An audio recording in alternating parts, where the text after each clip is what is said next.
Hello and welcome to the Malika Writes channel. My name is Malika Writes, and today we are going to be talking about the Lord of the Rings show by Amazon. And on the screen you should be able to see the image that I'm going to kind of be referencing in this video. In this video I really just want to give some of my predictions.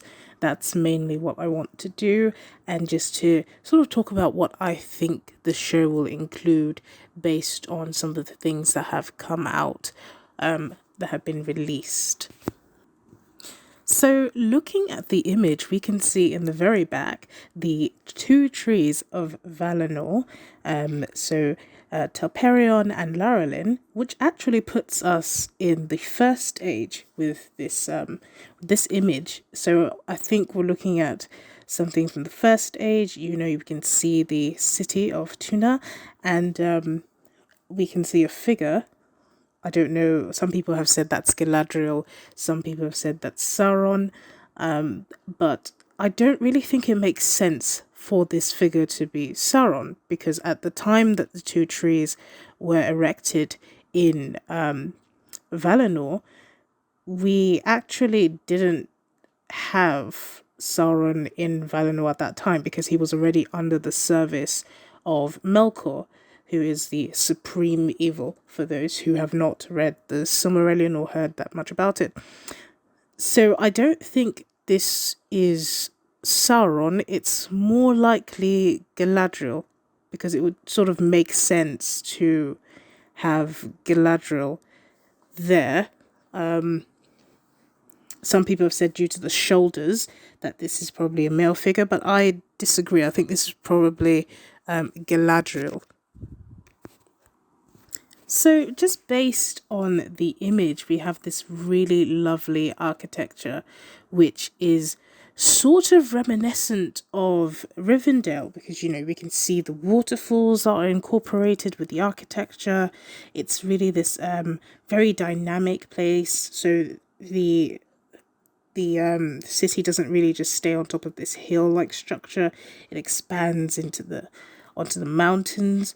It's just a lovely structure. We can see mini gazebos up and down this field, it seems like, and the light of the trees is sort of expanding outwards. I'm not sure if Laurelin is the main tree giving off that light in the distance, but Laurelin was said to be very bright, and Telperion was said to be, it's after all the tree that creates the moon, so that was used, to create the moon.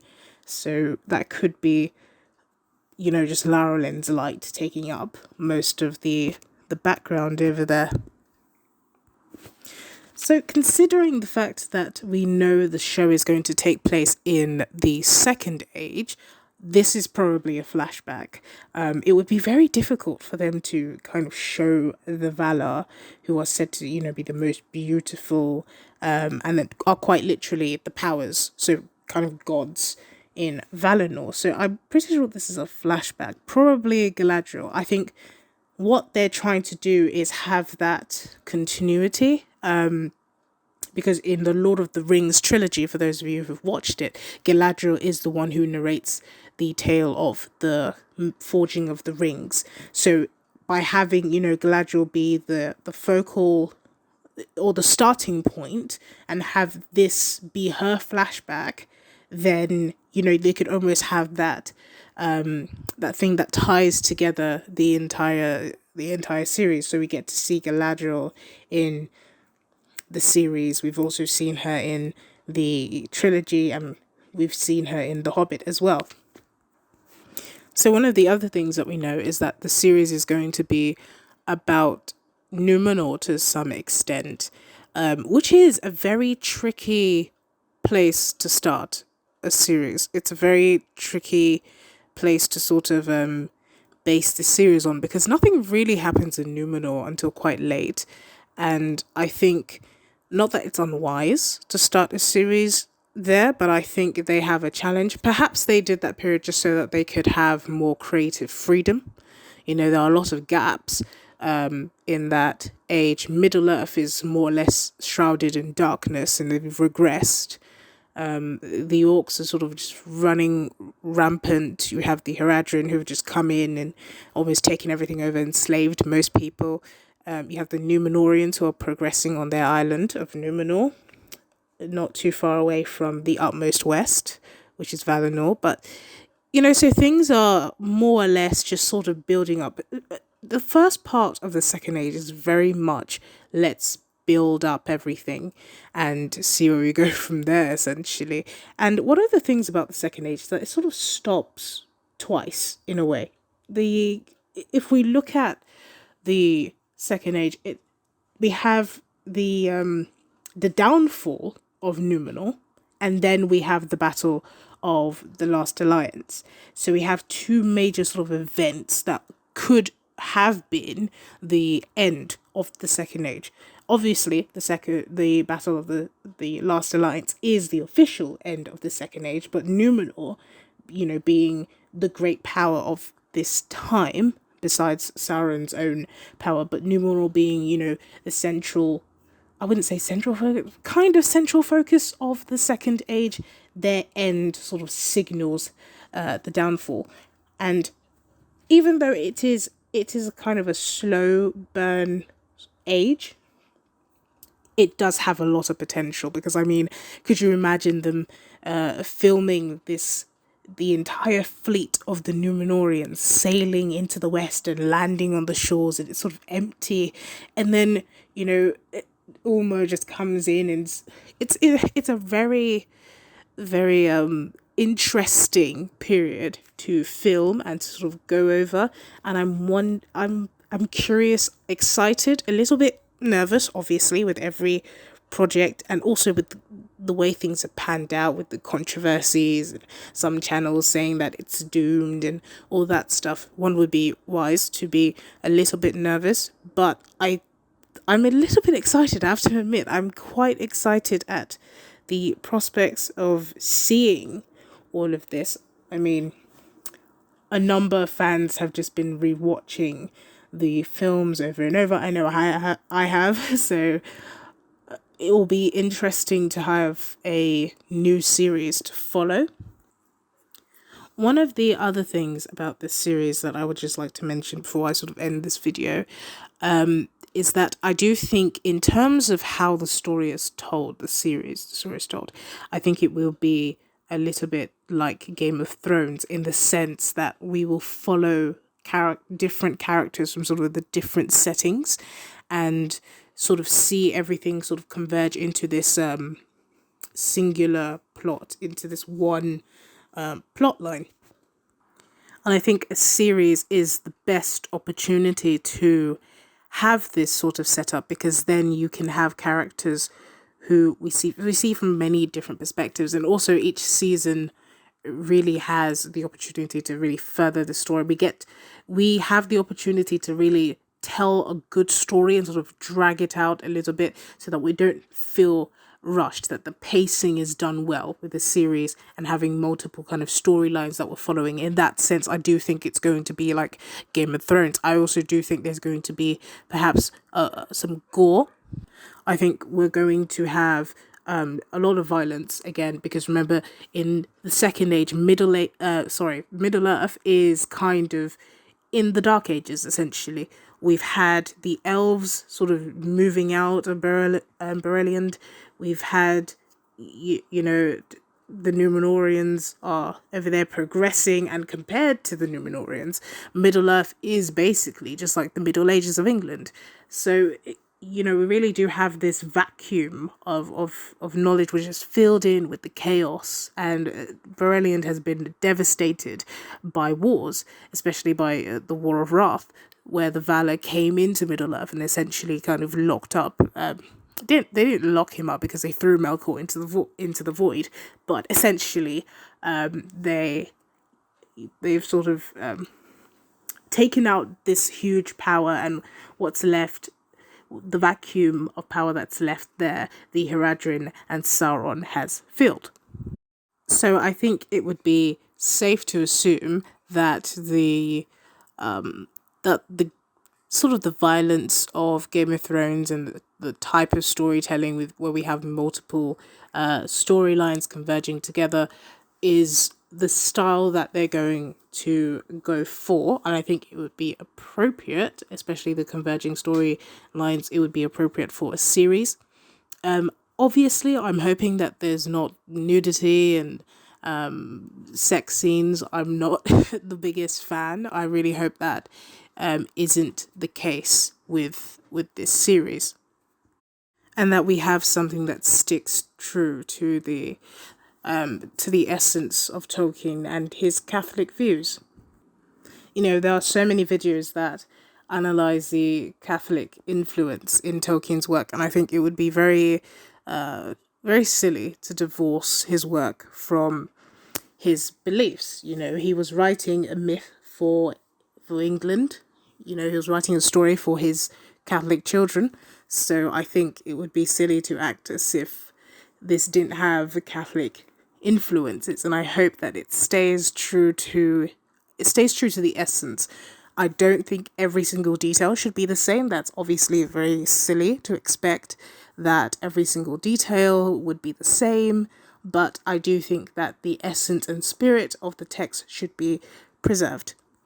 And I know that I am not alone in that feeling, so I hope that is taken into account because that's what the fans essentially want. Now, in terms of having a storyline from the Haradrim, because they are a present and very dominant force in Middle Earth during the Second Age, is it possible for us to have good Haradrim? I don't think it's impossible. If people remember, in the first stage, we had members of the Haradrim who sided with the elves. You have the ones who sided with Maedhros and fought with him. Yeah, they betrayed him, obviously, but you know, for a time, we could say that they were. I'm pretty sure not every single person who every single Haradrim who fought with Maedhros was a traitor. You know, that battle was very confusing. People turned on each other in the confusion. So it's possible that we have a good Haradrim character. I don't think it would be the best play because of, you know, the implications of having someone who's a heroic figure in the Haradrim is a risky one. I don't think it's impossible, but I just think it's best to stay clear of it. But let's be honest, in our current climate of, not exactly, you know, in our current climate, it's possible that we will have a character who is of Haradrim descent who plays a heroic role. And if that is the case, I personally would not hate it because it's not like that has never happened in the text before. We can debate whether we can debate that, but we know that we have had Haradrim working with the good people before. So, you know, if that does happen in the series, some people will be upset, but personally, it's not going to be the biggest issue for me. What would be the biggest issue for me if we have an orc who's a good guy? That would be a huge issue for me. If we have like an orc sub story, that would just, oh my god, that would literally I would not be able to stand that if we had a good orc, because that's just that's against the entire philosophy underpinning the work. It's literally against Melkor could not create orcs that had any essence of goodness in them. Remember, the orcs were made of tortured elves, you know, so these are elves who have been so tortured and so corrupted that all essence of good has fled from them. You know, that's why orcs are Melkor's greatest sin against Iluvatar.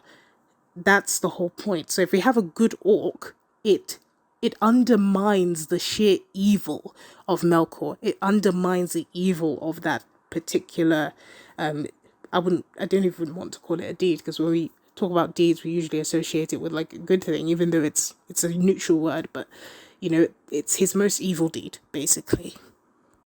And having a good orc would just be a terrible decision. So I hope that never comes to pass. But, just talking about my predictions for the series, it's possible that we have a member of the Haradrim who is a good guy, or who joins the good guys, or who is not, the incarnation of evil. It's very possible, and I think fans should probably brace themselves for that. But just for any who are completely against it, just know that it's not completely out of the realm of possibility. There is some weak basis for it that could be found within the text. It's not so weak that it's nonsensical, but you'd have to really be looking into the first stage and debating whether all of the Haradrim turned against Maedhros and the Feanorians, or just some of them, or just part of the main host. That's a debate we can have another time, but I'm just saying, in the context of the time that we live in, and also looking at the cast, it's very possible. And also, Galadriel playing a very major role in this series. I think it's probably going to happen, even though in the stories she didn't play a very massive role. But again, thinking of the context that of the time that we live in, it's possible that we see Galadriel as a main character. I personally would prefer Celebrimbor to for a main character. He is the person who essentially crafts the ring. I think it would be more sensible to have Celebrimbor as the main hero. It would also make his death more tragic. Celebrimbor's death was one of the most horrific deaths for me in the Silmarillion. I think the second most horrific death for me personally was Beleg's death. That was such a tragic death, and it was very haunting to me. So I think Celebrimbor's death definitely is one of those things that they really want to emphasize on and really play up the drama on. So basically, that's everything I wanted to sort of say. I hope you enjoyed this podcast video. For more of my content, please subscribe. Don't forget to like and share this video with whoever you think would like this sort of content. Thank you so much for tuning in. My name is Malika Wrights, and this has been the Malika Wrights channel.